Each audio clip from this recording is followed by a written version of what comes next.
MzeroA Nation, do you know why uncontrolled airspace is not really uncontrolled?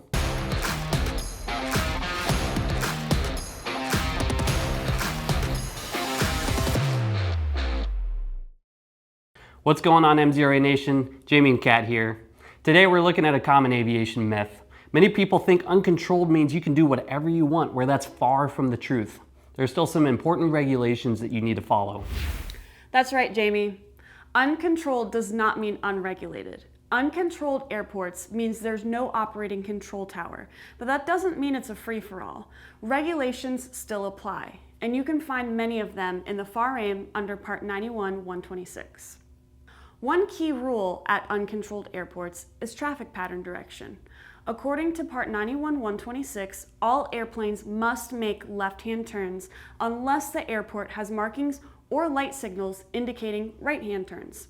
Helicopters and powered parachutes must avoid the flow of fixed-wing traffic. This keeps traffic moving smoothly and safely, even without the aid of ATC. I had this actually happen recently flying into Palatka, that's in Florida. I was joining the pattern approaching from the south where they were using runway 9. Runway 9 is a left-hand pattern, so to be able to join from the south, I actually had to overfly the field, and I did a right teardrop to join on a 45-degree entry for the left-hand pattern. Palatka traffic, Skyhawk 23 Mike Zulu, 2 miles north of the field. We're going to start our right teardrop to join in behind 763 Sierra Alpha on the 45 left downwind, runway 9, Palatka traffic. Weather minimums still apply in uncontrolled airspace too. According to 14 CFR 91-155, the visibility and cloud requirements depend on the altitude and time of day.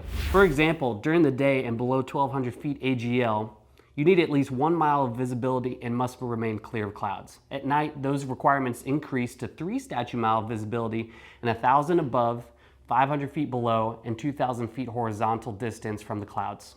Understanding these weather rules is critical to flying safely in Class Golf airspace. We here at MzeroA encourage you to make those radio communications in the interest of safety for you and others flying at the field. Here's a basic sequence of calls that you should make. 10 miles out, I want you to announce your position and intentions. Once we get to about 5 miles, I want you to give an updated position again as you get closer. Entering the traffic pattern, call when entering at a 45-degree angle and again when established on the downwind.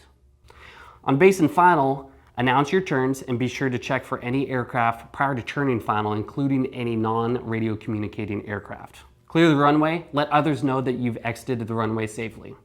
In my scenario that I flew in Palatka, whenever we flew over the field at about 1,000 feet above pattern altitude, we planned on doing a right teardrop to enter on a 45-degree angle to join the left downwind.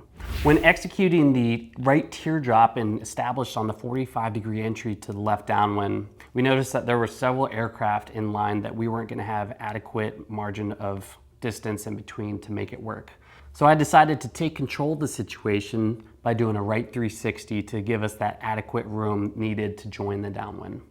Sometimes at uncontrolled airports, it's required for you to take control to maintain safety in situations like that.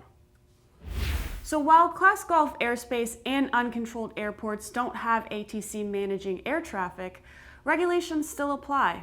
Following traffic pattern rules, maintaining weather minimums, and using proper radio communications all help keep the skies safe. Have you ever had to take control at an uncontrolled airport before? Let us know in the comments below about your experience. And remember, a good pilot is always learning.